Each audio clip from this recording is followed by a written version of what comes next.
큐? 그래서 바다에서 올라온 짐승이 예수님과 비슷한 모습을 하고 있고, 또 땅에서 올라온 짐승 마치 성령. 이유가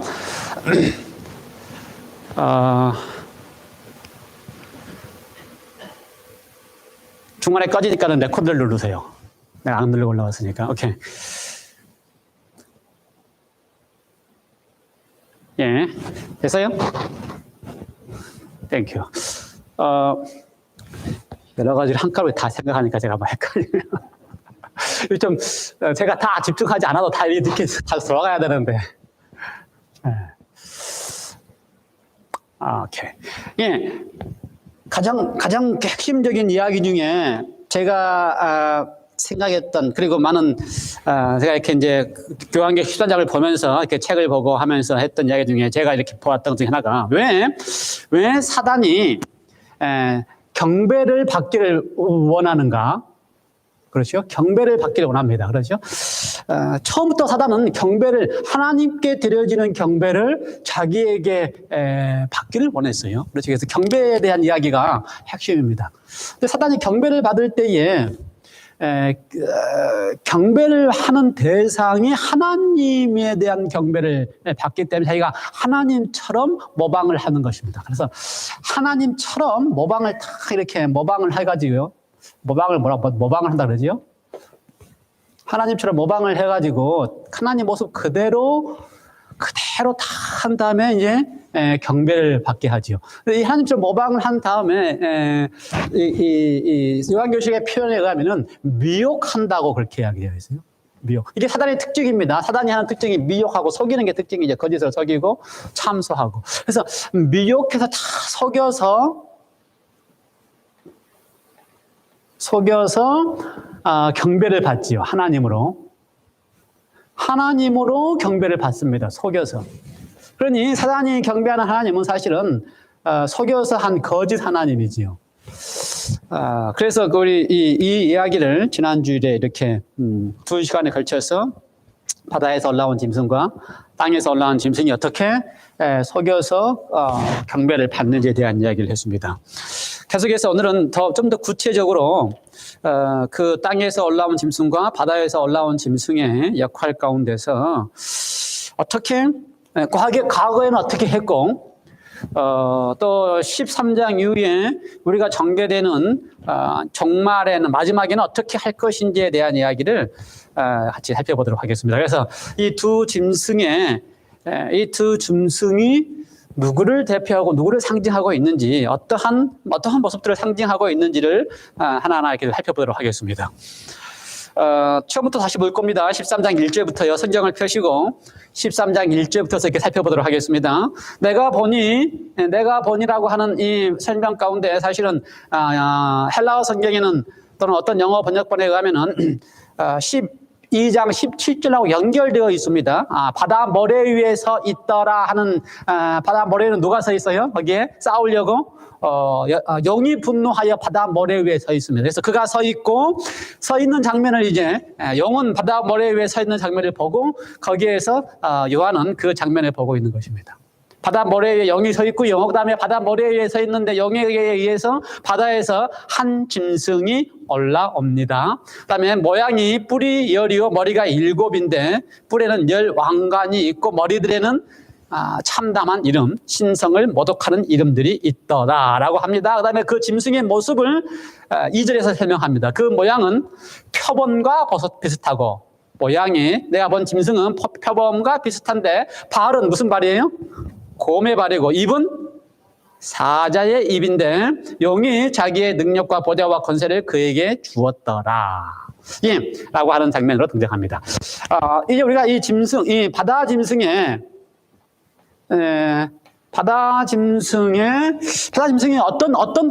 무엇일까에 대해서 우리가 생각을 해봐야 돼요. 여러 가지 성경에서 설명하고는 특징들을 요한의 관점에서 또는 오늘날 우리의 관점에서 이게 과연 무엇일까라고 생각을 해봐야 됩니다. 첫 번째는 모양, 여기 나오는 일단은 쉽게 보여지는 모양, 2절 볼까요? 모양은 어떻게 씁니까? 모양에 등장하는 이름들이 뭡니까? 모양은 표범 같고, 그 다음에 곰의 발이 있고요. 사자의 입이 있고요. 그 다음에 머리가 7개고요. 그 다음에 뿔이 열입니다. 거기에 왕관이 있는 뿔이 열입니다. 이 정도면은요, 요한이 본 이 모습은 어디서 많이 본 모습이라 생각이 안 들어요? 이거는 이제 합성된, 그렇죠? 혼합되어 있는 짐승이에요. 이 모든 모양이 다 하나로 혼합되어 있는 짐승입니다. 근데 이 모양에 이러한 짐승들이 다 등장하는, 항상 우리가 성경을 이해할 때에, 요한계시록을 이해할 때에, 어서 오십시오. 요한계시록의 말씀 어떻게 들을지 항상 요한은 이미 잘 아는 이야기를 한다고 했어요. 그렇죠? 요한이 편지 쓸 때에 그리스도인들이 잘 아는 이야기를 해야 되기 때문에 잘 아는 이야기를 하기 위해서는 항상 어디서 가져온다고요? 그 이야기를 구약에서 가지고 오기 때문에 구약에서 이 이야기를 잘 아는 이야기를 또 하는 것입니다. 그러므로 이 표범, 곰, 사자도 또 이렇게 혼합되게 이상하게 생긴 짐승들도 역시 구약에서 다 등장하는 등징입니다. 어디서 등장해요? 다니엘에서 등장합니다. 다니엘 7장에서 등장해요. 다니엘 7장에서 다니엘이 이상을 보는데 바다에서 짐승이 올라옵니다. 근데 바다에서 짐승이 올라오는 다니엘 7장의 짐승은 처음에 뭐가 올라옵니까? 날개 달린 사자. 그 다음에 한쪽 발을 들고 있는 곰. 세 번째 올라오는 짐승은요, 머리가 4개이고 날개가 4개인 표범. 그 다음에 네 번째 올라오는 짐승은 뭐예요? 무섭고 놀라운 짐승. 미국 분들은 이걸 용이라고 표현을 하더라고요. 어떤 짐승인지 몰라요. 근데 무섭고 놀랍고 천년이 가질 정도면은 세상에서 가장 무서운 짐승 중에 하나가 용. 그래서 용이라고 표현하는 사람도 있다고요. 놀라운 짐승. 근데 놀라운 짐승인데 이게 뭐가 있어요? 뿔이 10개가 있어요. 그럼 이 정도면 요한계시록 13장에서 이야기한 바다에서 올라온 짐승하고 다니엘서 7장에서 올라온 짐승하고 똑같습니다. 그렇죠? 표범, 곰, 사자, 곰, 표범. 그렇죠? 그 다음에 머리 숫자를 생각해보면 무섭고 놀라운 짐승까지 머리 숫자를 생각하면 재밌어요. 더 재밌어요. 사자는 머리가 하나라 그러고요. 곰도 머리가 하나인데 표범은 머리가 4이에요. 무섭고 놀라운 짐승도 머리가 하나입니다. 이걸 다 합해보면 머리가 몇 개인지 알아요? 하나, 2개, 4개, 하나. 머리가 7개예요. 머리가 7개고 뿔이 10개예요. 머리가 7개고 뿔이 10개까지. 그러니까 이 모든 짐승을 딱 혼합해가지고 합성해가지고 요즘은 21세기니까 영화도 다 CG라 그래서 다 컴퓨터로 다 그리잖아요. 요 짐승을 꿈으로 본 다니엘이 본 짐승을 다 컴퓨터로 합성해서 딱 만들어 놓으면 무슨 짐승이 나와요? 계시록 13장에 이 짐승이 딱 나옵니다. 합성해서 딱 붙여놓으면 이걸 딱 합성해서 붙여놓으면 머리가 7개고 뿔이 10가지 딱 합성된 짐승이 나옵니다. 우리는 이미 다니엘은 이 꿈을 꿀 때, 이 비전을 볼 때에 이 비전에 대한 해석도 미리 다 해놨습니다. 그렇죠? 이 비전은 해석을 다 다니엘이 했어요. 그래서 다니엘이 해석할 때에 이 사자는 누구라고 해석을 했어요? 바벨론이다라고 해석을 했습니다. 그 다음에 메데 페르시아는 곰이다라고 해석을 했어요. 죄송합니다. 페르시아다. 곰은 페르시아다고 해석을 했어요.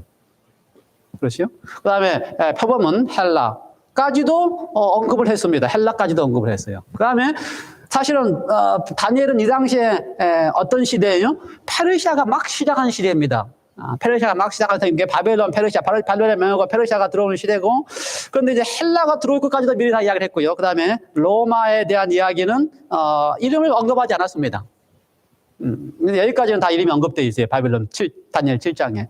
그래서 로마가 등하고, 그 다음에 다니엘 7장에는요, 7장 25절에 보면은 이 10뿔 사이에서 작은 뿔이 등장하고 작은 뿔이 하는 일들에 대한 설명이 등장합니다. 7장 한번 볼까요? 이제 이게 다 다니엘이 설명한 겁니다. 제가 7장, 다니엘에서 7장을 다 안 읽기 때문에 그러는데, 역사의 가능성이 쭉 다니엘이 이 장면이 뭘 상징하는지 설명한 다음에 다니엘에서 7장에 또 하나의 설명을 다 하는데, 7장 25절이요.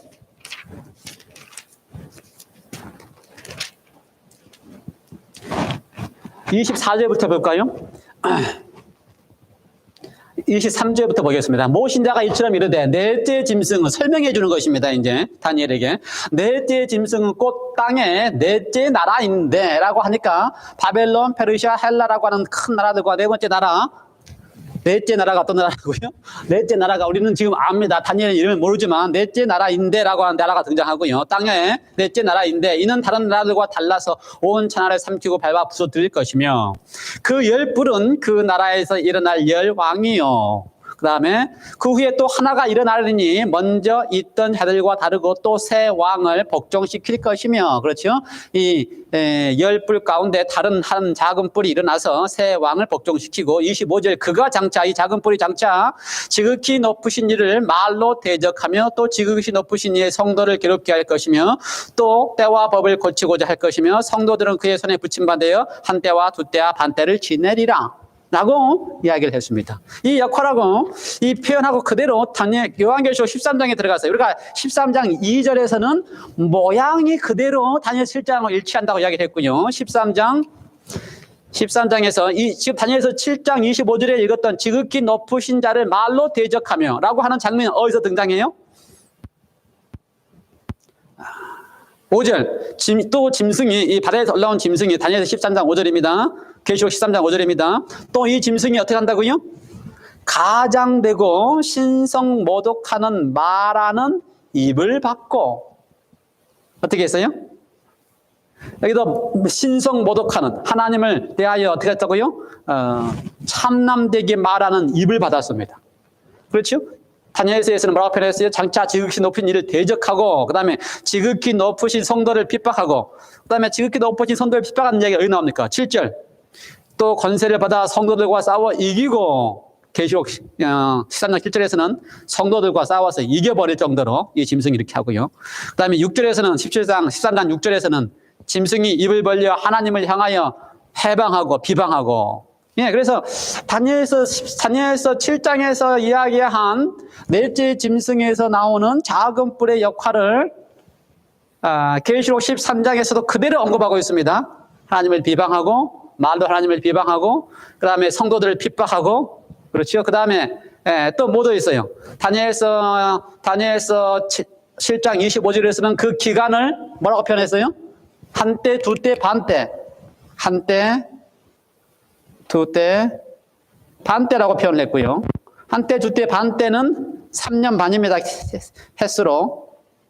두때는 2해거든요. 한때와 두때는 3년이고 반때는 반년이에요. 3년 반은 달수로 따지면 몇 달이에요? 42달.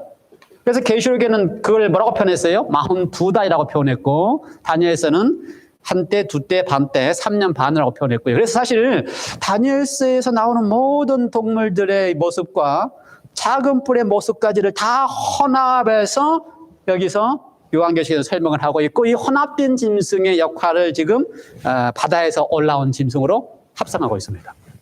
사단이 역사 이래로 여기 지금 바벨론부터 시작을 했지만 다니엘 시대이기 때문에 바벨론 이전에는 누가 있어요? 예를 들어서 출애굽해야 될 때는 누가 있습니까? 이집트가 있고요. 그다음에 남방 유다가 바벨론에 망하기 전에 북방 이스라엘은 누구한테 망했어요? 아시리아. 예? 역사적으로 이집트가 그 당시에는 가장 강력한 나라였고요. 아직 그때는 이집트 외에는 국가로 이렇게 장성할 만한 나라들이 없었습니다. 메소포타미아에 국가로 보일 만한 예를 들어서 표현할 때 고대 바벨로니아, 이건 유신 바벨로니아지만 고대 바벨로니아가 이집트 당시에 메소포타미아에 있었겠지만 성경을 간접으로 봤을 때는 이집트, 그다음에 북방 이스라엘, 아시리아, 그래서 바벨론. 근데 이 나라들이 사실은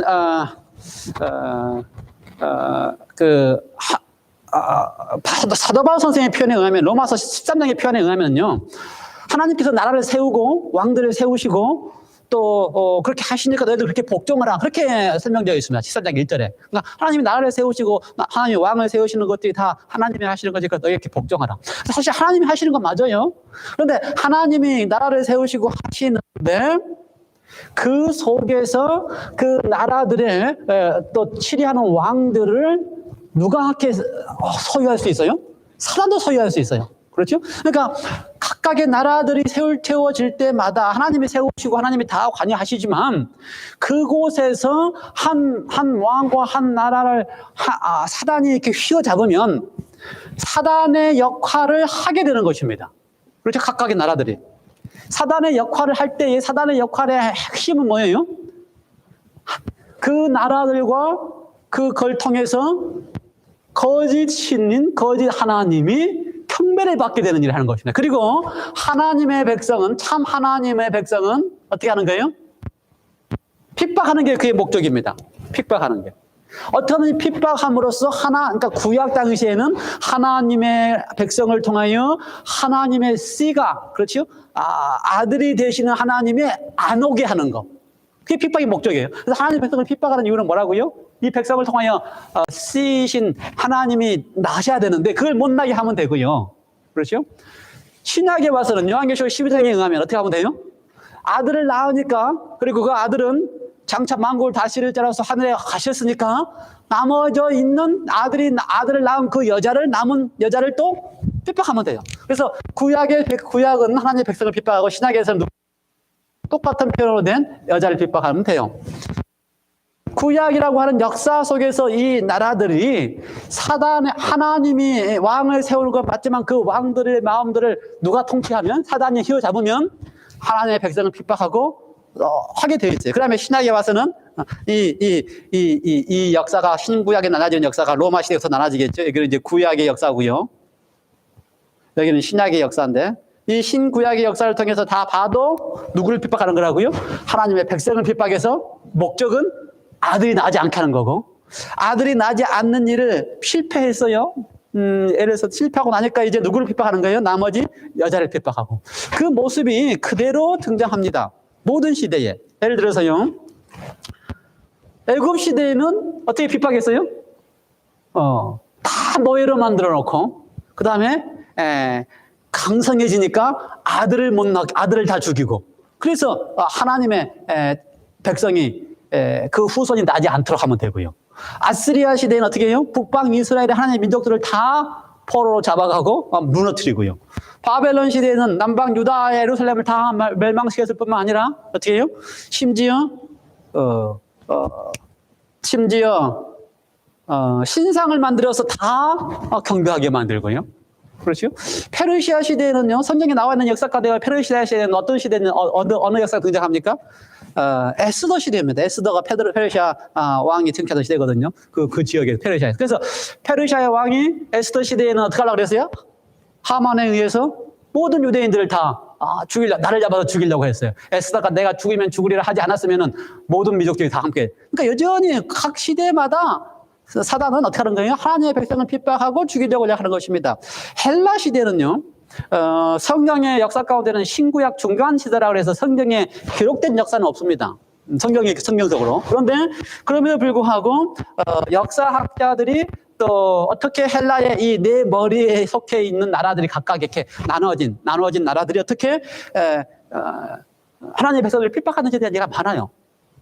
마카비 시대에 하나님의 백성을 핍박한 자가 얼마나 핍박을 했는지, 하나님의 성전에 와가지고, 심지어 어떻게 했다 그래요? 하나님의 성전에 와가지고 거기다 돼지고기를 넣어놓고, 그 다음에 거기에 신상을 만들어 놓고 하나님의 백성들로 하여금 이 신에 절하게 하고, 돼지 신에 절하게 하고. 그게 다 헬라 시대에 한 일이고요. 그 다음에 우리가 알고 있는 로마 시대에는 뭐예요? 예수님을 직접 죽이고 수많은 그리스도인들을 핍박하고, 그 다음에 작은 불 시대는 어떻게 하는 거예요? 한때, 두때, 반때 기간 동안에 하나님을 대적하고, 그렇죠? 신성모독을 하고, 그 다음에 백성들을 핍박하고 하는 이야기. 그래서 이 모든 배경 속에는 다 누가 있는 거예요? 거기에 사단이 그 배후에 있습니다. 근데 이제 이 요한은 시대적으로, 다니엘은 자기의 시대의 미래를 바라보면서 쭉 썼습니다. 그래서 사자, 그 다음에 고음, 그 다음에 표범. 근데 요한은 이미 그건 다 지나간 시대에, 자기 시대는 지금 뭐가 등장하고 있는 거예요? 이게 혼합되어 있는 무서운 짐승인 로마 시대가 등장하고 있는 거죠. 이 혼합된 무서운 짐승을 보고 있는 거고, 그 다음에 돌이켜 보니까 자기 로마 시대 다 앞에는 그 다음에 무슨 시대예요? 헬라 시대잖아요. 헬라는 노릇 선생이었어요. 표범. 그래서 요한은 이 짐승을 거꾸로 역순으로 언급을 했습니다. 표범 먼저 언급하고 곰 언급하고 사자 언급하고. 그렇죠? 그래서 전체 모습인 로마 시대, 그 다음에 표범 헬라 시대, 그 다음에 페르시아 시대, 다니엘 시대. 그래서 요한은 이쪽에 서가지고 과거를 이렇게 돌이켜보면서 과거의 순서대로 로마, 그 다음에 헬라, 그 다음에 누구요? 페르시아, 곰 이렇게. 그래서 역사의 흐름 속에서 일어나는 일이 똑같이 이루어지고 있습니다. 그리고 나서 이 역사의 흐름 속에서 지금 뿔이 10이 있고 그 다음에 머리가 7 있는데 이 여기까지의 역할도 할 것을 같이 선점했습니다. 그러니까 로마의 무서운 짐승을 혼합되어 있는 무섭고 놀라운 짐승을 보는데 이 짐승이 하는 일은 그 다음에 어디까지 전개될 것이다? 어디까지 전개될 것이다? 머리 하나가 상하였다가 죽게 된 상처가 나아지는 일까지도 전개될 것이다. 그래서 지금 이 이야기도 사실은요, 다니엘도 그대로 했습니다. 작은 뿔이 죽게 된다는 이야기를 다니엘서도 똑같이 했어요. 그래서 이 일이, 그래서 요한은 여기까지 보고 있죠. 여기까지. 무섭고 놀라운 짐승이 지금, 그렇죠? 로마 시대에 무섭고 놀라운 짐승이 핍박하는 걸 보고 있죠. 그리고 요한은 이 안목에서 이제 미래의 일은 어떻게 전개하는 거예요? 그 머리 중 하나가 죽게 되었다가 나을 것이다. 그리고 그 신성한 그러니까 두 개, 이 로마가 하는 일하고 앞으로 로마에서 나오는 세력이 하는 일하고 혼합되어 있는 것입니다. 그렇죠? 그러니까 1세기의 요한 당시의 그리스도인은 이것만 가지고도 다 받아들이면서 이해할 수 있어요. 로마의 모습만 봐도 특별하게 자기들이 경험에서는 로마가 하는 일도 충분해요. 아직까지 로마가 머리가 상하였다가 다시 낫는다는 것까지는 아직 생각 안 해도 돼요.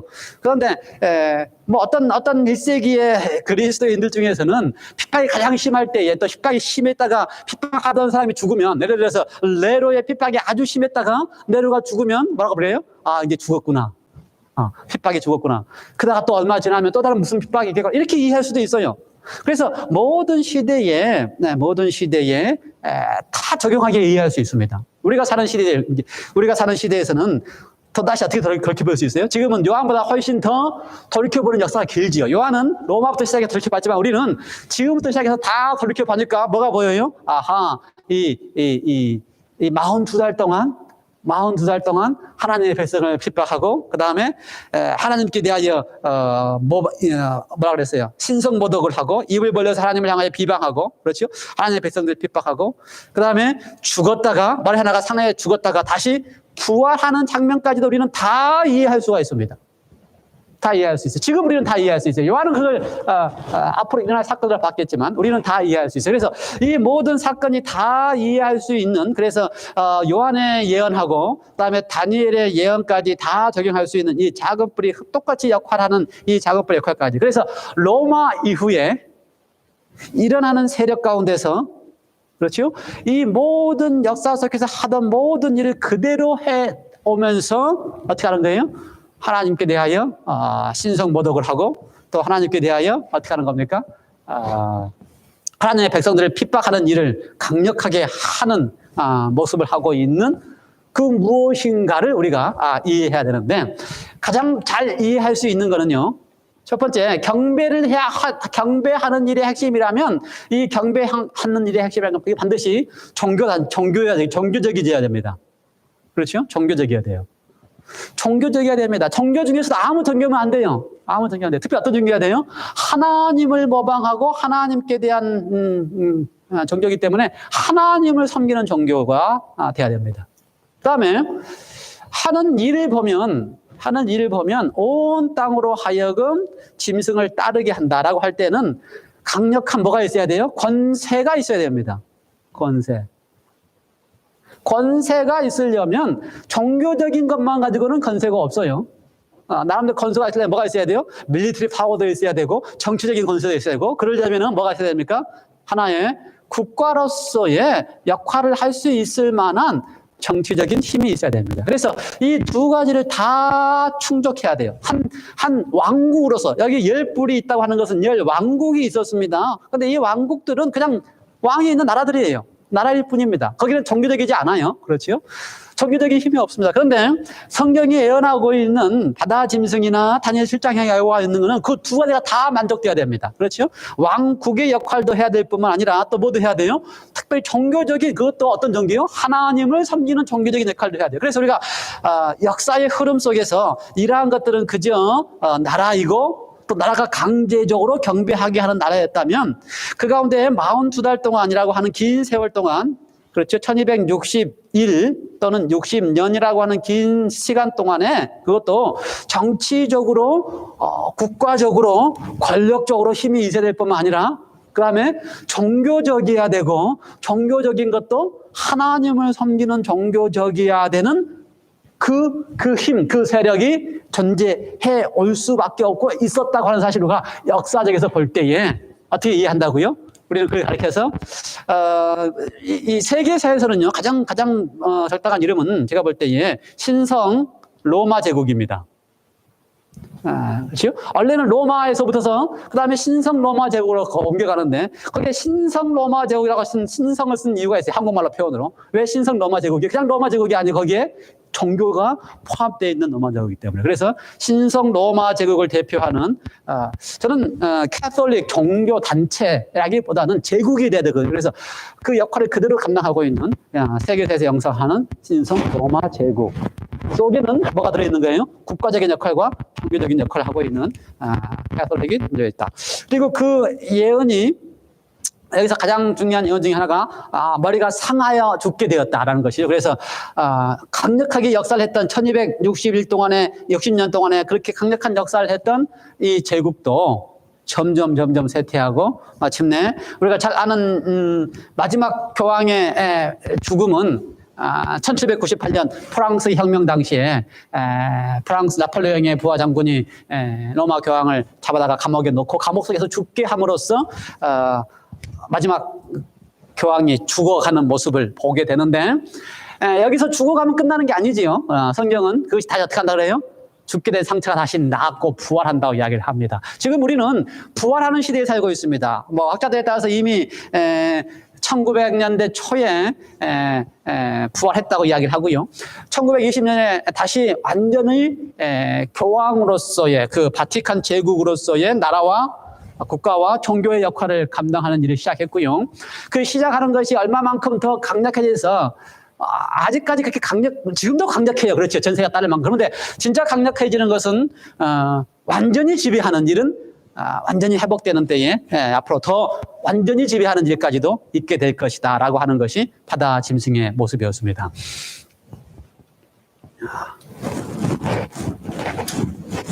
그 다음에 이제 등장하는 짐승이 바다 짐승의 모습은 그래서요 이미 다 다니엘서에서도 이미 다 설명하고 했던 이야기를 그대로 우리가 이해할 수 있는 세력이에요. 그래서 바다 짐승의 역할을 다 만족할 수 있는 것, 특별히 강력한 종교와 강력한 국가의 권력을 다 수용할 수 있는 어떠한 권세를 가지고 있는데 그것이 거의 무너진 것처럼 죽게 된 것처럼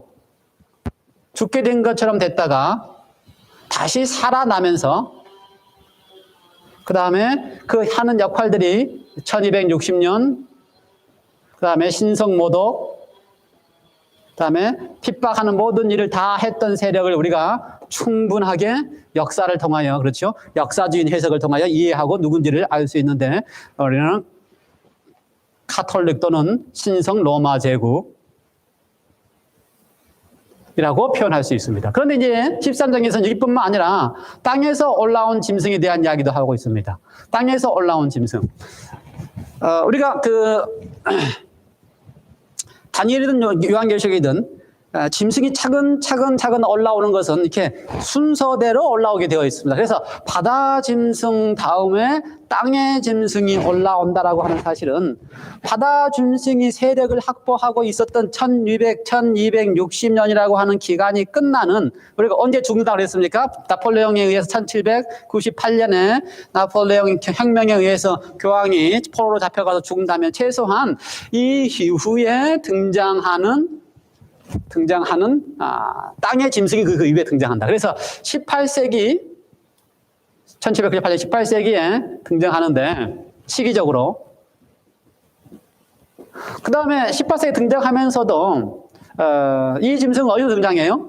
짐승이라고 하는 표현을 썼다고 하는 것은 우리는 어디서 벌써 다 뭘 이해할 수 있어요? 각각의 짐승이 나올 때마다 짐승은 뭘 상징했어요? 한 나라들의 세력이 있으니까 짐승이라고 이 짐승도 역시 한 나라가 될 것이 분명합니다. 그렇죠? 나라가 될 수 있을 만한 권세가 있을 만한 세력으로서. 그 다음에 땅에서 등장했습니다. 땅은요, 아주 지난번에 설명했지만 긍정적인 개념이라고 표현했어요. 그렇죠? 심지어 1260일 동안 사단이 강물을 흘려가지고 여자를 광야에 있는 여자를 핍박하라고 할 때 누가 도왔어요? 땅이 도왔습니다. 그렇죠? 그러니까 이 땅은 긍정적으로 도움을 주는 역할을 먼저 했습니다. 도움을 주는 역할을 했어요. 도움을 주는 역할을 할 겁니다. 이 땅이라고 하는 개념을. 이 세력이. 이 모든 세력이 누군가를 우리가 그대로 성경 말씀 그대로 설명해 나가는 것입니다. 그 다음에 바다에서 올라온 짐승과 반대로 땅에서 올라온 짐승은 지역이 개념적으로 달라요. 바다와 땅은. 그렇죠? 다니엘 7장에서 다 바다에서 나올 때 그 짐승들은 그 위치가 어디였어요? 우리가 지금 이야기하는 유럽 쪽에서 다 일어난 짐승입니다. 그렇죠? 그리고 유럽에 인구가 많아가지고 요한계시록 17장의 표현에 의하면 물은 인구가 많은 방언과 백성의 인구가 많은 곳에서 일어난 서양에서 일어난 짐승들의 역사를 다 이야기한 거예요. 그런데 정반대 개념인 땅은 그렇죠? 지역적으로도 바다와 정반대 방향일 것이고요. 그 다음에 인구수에 있어서도 반대의 개념이라면은 도움을 줄 뿐만 아니라 바다는 인구가 많은 곳에서 일어났다면은 땅은 인구가 적은 신대륙에서 새롭게 실은 개척에서 시작되는 그런 세력이 표현일 가능성이 참 많아요. 그렇죠? 땅이라고 하는 표현 가운데. 그 다음에 올라오는 짐승의 모습이 새끼양 같았습니다. 어린 양 같았어요. 이 이야기는 새끼 양은 어린 양은 항상 성경에서, 요한계시록에서 누구를 상징해요? 그리스도를 상징합니다. 그러니까 같았다, 그렇지 그리스도는 아닙니다. 그러니까 최소한 같았다라고 하는 것은 그리스도와 같았다고 하는 것은 시작이 뭐 같다는 거예요? 그리스도 교회와 했다는 거예요. 기독교화로 시작됐다는 겁니다. 기독교 국가로 시작했다는 거죠. 기독교로 시작했다는 거예요. 새끼 양처럼 시작했다는 거예요. 또 다른 모습도 뭐가 있어요?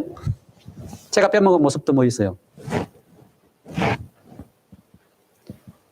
그 다음에 여기 또 두 뿔이 있다 그랬습니다. 두 뿔.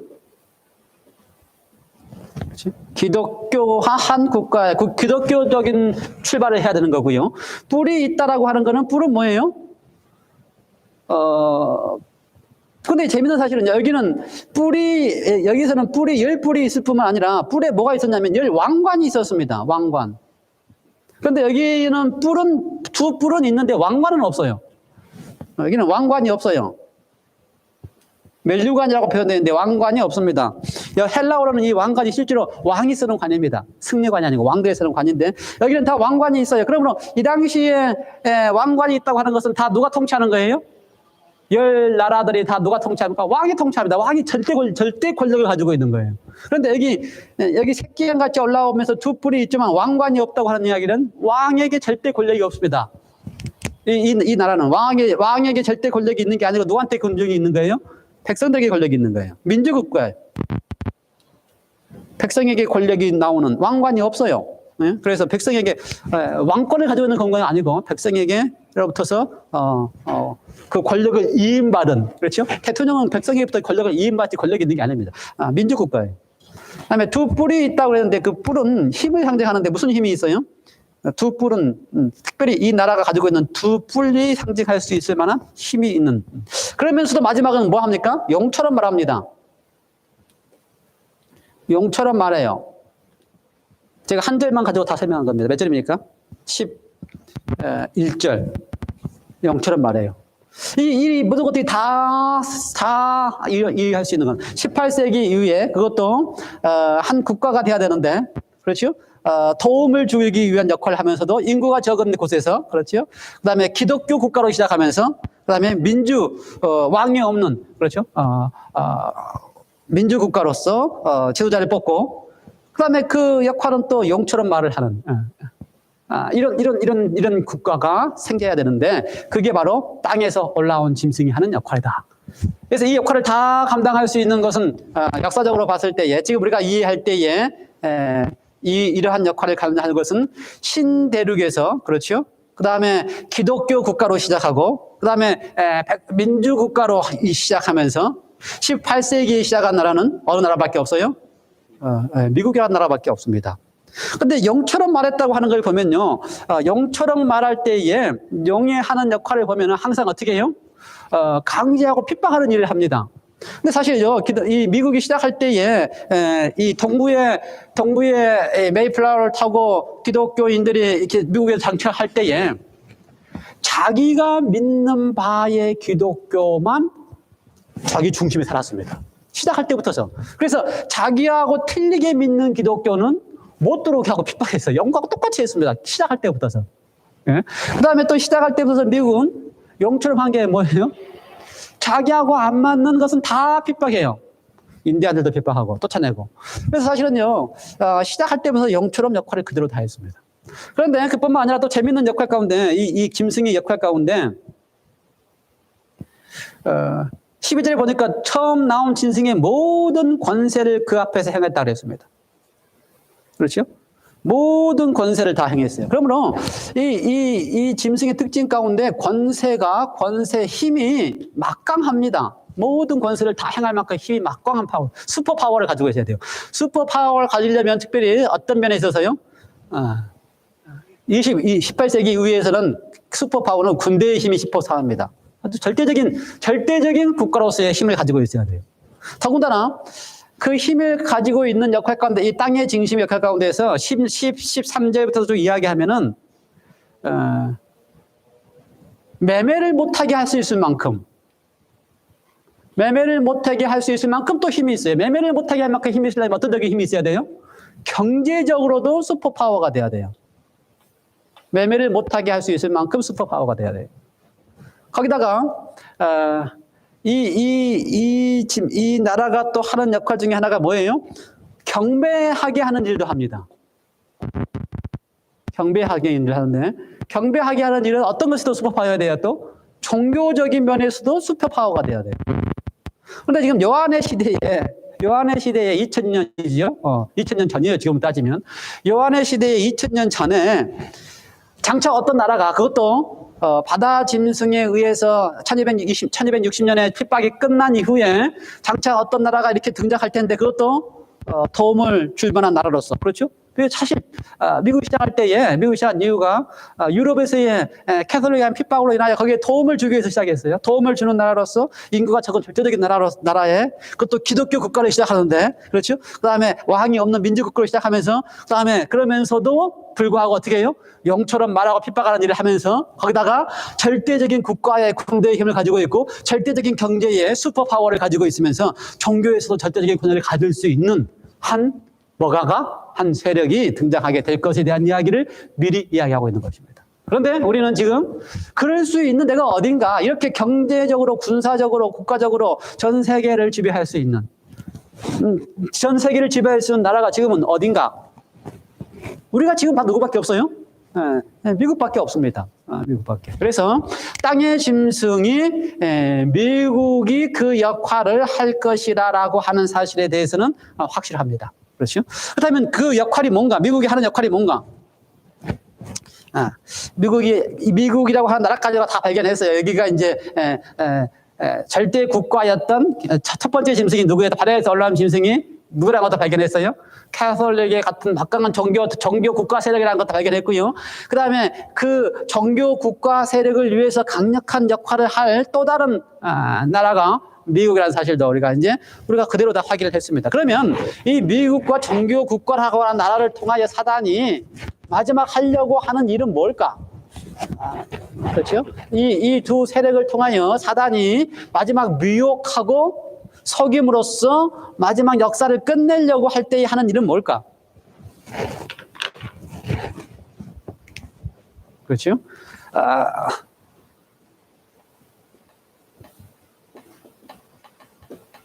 정치와 종교가 혼합되어 있는 가장 강력한, 그렇죠? 세상에 사실은요, 정치와 종교가 혼합해서 하나로 되어 있는 곳들이 몇 곳이 있습니다. 그래서 이슬람 국가는요, 정치와 종교가 하나입니다. 그렇죠? 이슬람 국가들 정치와 종교 하나예요. 그 다음에 대부분의 민주 국가들은 정치와 종교를 철저하게 분리합니다. 그렇죠? 모든 민주 국가들은 정치와 종교를 분리해요. 그 다음에 북한 같은 교회는 정치만, 종교는 없이 정치만 있으면 돼요. 그러니 사실은 많지 않습니다. 근데 종교와 정치가 하나인 걸 가르쳐서 뭐라고 표현하냐면요, 사실은 원래는 이거는 신정 정치입니다. 그렇죠? 이 신정 정치가 사실은 하나님이 원하시는 거였어요. 구약에 왕들이 생기기 전까지 하나님이 직접 신정 정치를 했습니다. 이게 가장 아이러니하게 가장 좋은 정치예요. 하나님이 직접 정치하시는 거.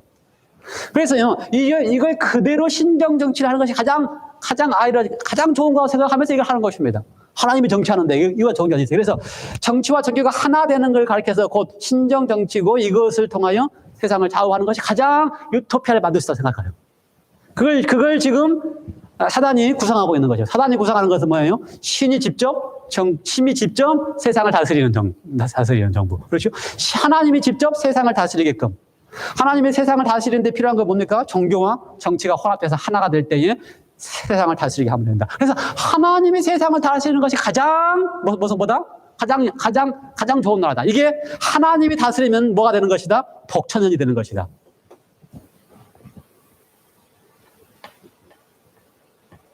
그렇죠? 하나님이 다스리면 뭐가 되는 거예요? 복천년. 유토피아가 되는 겁니다. 세상에 많은 기독교인들은 이렇게 믿어요. 하나님이 다스리는 나라가 오면 복천년이 회복될 것이다. 이렇게 믿어요. 그렇죠? 사단이 아주 쉽게 설명할 수 있게끔, 사단이 만들 수 있게끔, 그렇죠? 사단이요, 거짓 하나님을 통하여 속여서 자기가 지금 하고자 하는 모든 일을 그대로 이룰 수 있도록 대부분의 기독교인들에게 그렇게 가르치면 돼요. 뭘 통해서? 성경을 통해서. 그렇죠? 사단이 가르칠 때도 성경을 통해서 가르칩니다. 성경을 통해서 어떻게 가르쳐요? 자기가 원하는 모습 그대로 가르치면 돼요. 그러면은 뭐가 생겨요? 신정 정치의 복천년이 오는, 유토피아가 오는 새로운 나라가 생기는 거예요. 그래서 모든 세상으로 하여금, 모든 민족들로 하여금 이 신정 정치, 하나님이 통치하는 이 정치 세력에서 새 복천년을 맞게끔 하는 게 사단의 목적입니다. 그래서 하지요. 그리고 모든 그리스도인들이, 90%의 그리스도인들이 이걸 믿어요. 이렇게 될 거라고 믿어요. 이렇게 될 거라고 믿는 게 사실은요, 100년이 안 됐습니다. 이렇게 요한계시록 이렇게 해석하면서 이렇게 믿는 게 100년이 안 됐습니다. 근데 이 100년 사이에 역사의 끝나라고 하는 관점 속에서는 사단이 속여놓은 이렇게 전개된다고 하는 것에 대하여 모든 그리스도인이 기대하고 있습니다. 예를 들어서요, 이스라엘이 장차 국가로 또 정치적으로 신앙적으로 완전히 회복되고 성소가 회복된다고 믿어요. 그래야 복천년이 온다고 믿어요. 모든 그리스도인이 이렇게 믿습니다. 그것이 바로 사단이 속여서 해놓은 거예요. 그래서 이렇게 사단이 미혹하게 할 때에 우리는 뭐라 그랬어요? 정치와 종교가 연합하는 일을 하면서 정확하게 이 한 세력으로 다 집중하는 신정정치. 이거는 우리는 이걸 가르쳐서 그냥 캐톨릭이 앞으로 이렇게 할 거라 하지만 원래는 어떤 거라고요? 하나님이 통치하시는 세계를 만든 겁니다. 하나님이 통치하시는 세계. 하나님이 통치하시는 세계, 그거 얼마나 좋아요. 그렇죠? 하나님이 직접 통치하는 세계가 온다는 건 얼마나 좋은 겁니까? 그런데 하나님이 직접 통치하는 세계가 오기는 오는데 어떤 하나님이 통치한다고요? 우리가 아는 것처럼 사단이 만들어 놓은 하나님. 그래서 진짜 참 하나님의 품성답지 않은 하나님이 세상을 통치하는 세상을 만들어요. 그렇죠? 그런데 이제 이걸 이렇게 만들려면 일단은요, 속일 때에 성경을 가지고서 속입니다. 그래서요, 우리가 성경을 참 하나님의 중심으로 성경을 보지 않고 있으면 사단이 가르쳐 주시는 방법대로 성경에 속아서 사단이 생각하는 나라가 되는 것이 쉬워져요. 그 다음에 미국의 역할은 전 세계적인 파워를 가지고, 그렇죠? 세계적인 파워, 국가적이고 군사적이고 경제적이고 모든 면에, 종교적인 면에서도 파워를 가지고서 이 힘을 이용해서 속여서 신정 정치를 만드는 일에 강력하게 역할을 할 겁니다. 속여서. 그런데 이 파워를 가지고 사용하는 것에 가서 요한계시록 17장에 가면은 이 미국에서 하는 가장 큰 역할 중에 하나를 가리켜서 거짓 선지자라는 표현을 썼습니다. 거짓 선지자. 거짓 선지자 우리가 생각할 때 제가 지난번에도 이야기했지만 우리가 잘 아는 게 거짓 선지자가 아닙니다. 저 사람 진짜 거짓 선지자예요. 누구가 거짓 선지자예요? 사단의 배우가 누구라고 해요? 다? 목사들. 지난번에 제가 이야기했죠? 목사들. 저도 될 수 있어요, 거짓 선지자가. 저도 틀리게 이야기할 수 있어요. 목사들이 거짓 선지자를 통하여 이 유토피아를 만드는 것, 신정 정치의 유토피아를 만드는 데 강력하게 역할을 하는 것입니다. 거기에 포함되어 있는 게 땅 짐승 속에서는요. 땅 짐승이 하는 역할 중에서는 뭐였어요? 이 거짓 선지자가 같이 포함된 역할 중에 하나가 이적과 기적을 가리키고, 이적과 기적 중에서 가장 큰 기적이 뭐예요? 십상의 편에 의하면은 불이 땅에 내려오는 거, 불이 내리는 거. 이게 이적 중에 하나의 큰 핵심이에요. 근데 이 이적과 기적을 해서 거짓 선지자를 통하여 이적과 기적을 하면 다 시선이 어디 쏠리는 겁니까? 신정정치인 하나님께 쏠리도록, 신정정치에 쏠리도록 하는 겁니다. 하나님이 나가 정치하도록. 그러니 겉으로 보기에는 아주 좋은 거예요. 하나님이 통치하는 나라가 되면 얼마나 좋아요. 지금까지 이렇게 문제가 많은 세상에 하나님이 세상을 통치하면 이런 문제가 다 해결될 것처럼 유토피아처럼 설명하고 있으니 하면 돼요. 그래서 수많은 이적과 기적을 나타낼 것인데 그중에 가장 큰 이적이 불을 내리게 하는 이자가 표현되어 있습니다. 불을 내린다 그래서 우리가 그게 하나님으로 어떻게 이해할 수 있을까?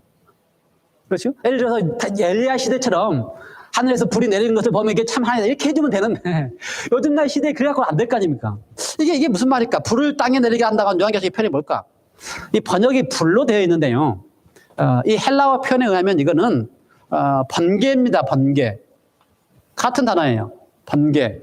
근데 번개는 어느 때 사용됐냐면요. 예수님께서 마태복음 24장 표현에 의하면은 마태복음 24장 마지막 표현에 의하면은 마태복음 24장은 종말의 사건들 쪽에 어떻게 징계될 것을 쭉 설명한 다음에 그 마지막 장면 가운데 하나가 예수님이 재림하실 때에 동에서 번개가 번쩍여서 서해 번쩍인 같이, 그래서 동서에 있는 것을 번개가 치면 동쪽에 있는 사람이나 서쪽에 있는 사람이 다 보는 것처럼, 그러니까 예수님이 재림이 어떻게 한다는 거예요? 다 볼 수 있게 한다는 것입니다.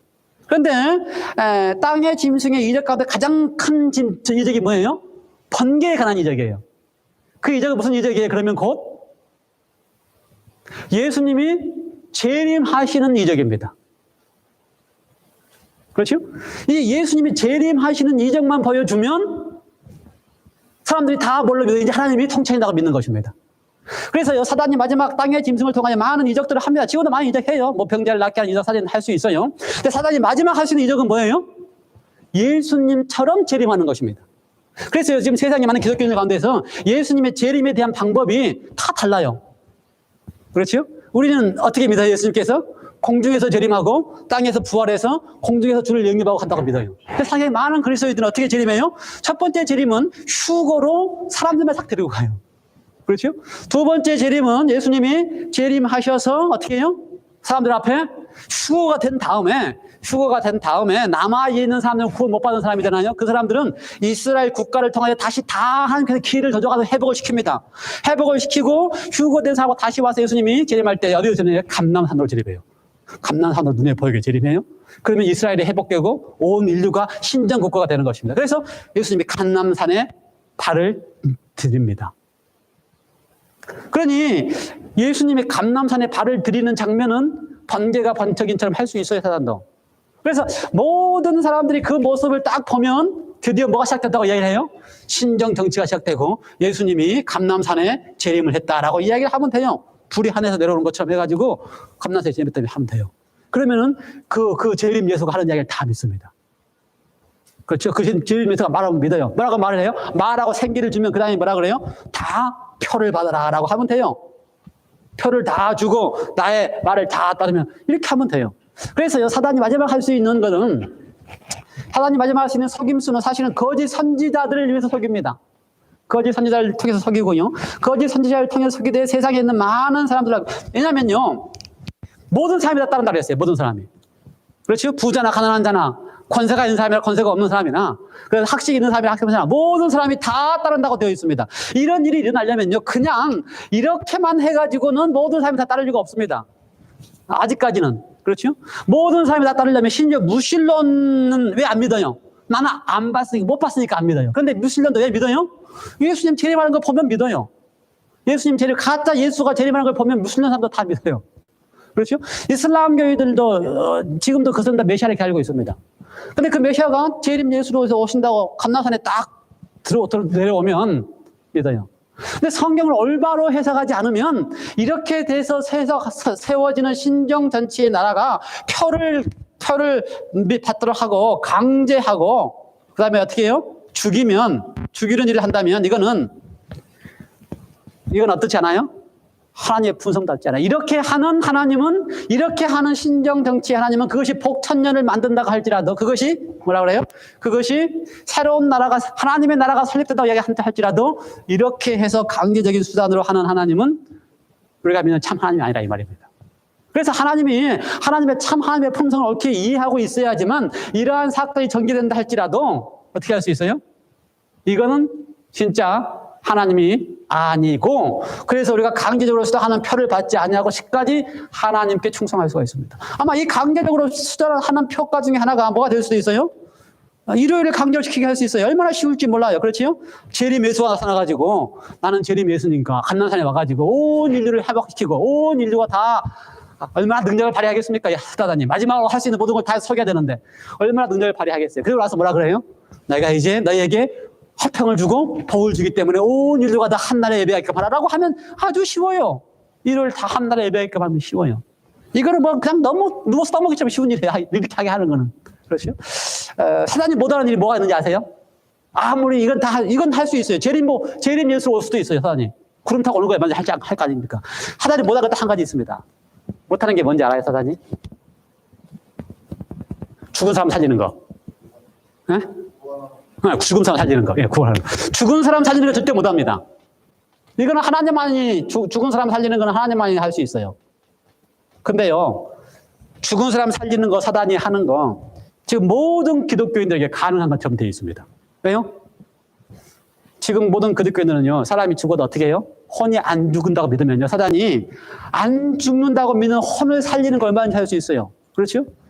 죽은 사람이 혼을 불러내서 살아있는 것처럼 말하게 하는 거 얼마든지 할 수 있어요. 그러니 사단이 죽은 사람을 사단이 하는 속임수로 살릴 수도 있어요. 어떻게 살린다고요? 죽은 영혼들의 혼을 불러가지고 그들 앞에 나타나 보이게 할 겁니다. 그게 성경에도 나와 있는 이야기니까요. 그러면 이제 어떻게 해요? 이렇게 다 준비되어 있어요. 많은 그리스도인들이 죽은 사람의 혼이 살아있다고 준비되어 있어요. 지금 그러니 사단이 이 재림 예수가 죽은 사람의 혼을 불러내서 살아있게 하는 것처럼 이렇게 하면, 그렇죠? 안 믿던 사람이, 무신론자가 자기 엄마의 혼이 와가지고, 이분이 재림 예수다라고 믿게끔 하면 안 믿겠어요? 믿겠어요? 다 믿지요. 그러니 온 세상을 미혹할 만한 준비를 하다니 어떻게 해놨다고요? 다 해놨다고요. 신앙적으로. 그렇죠?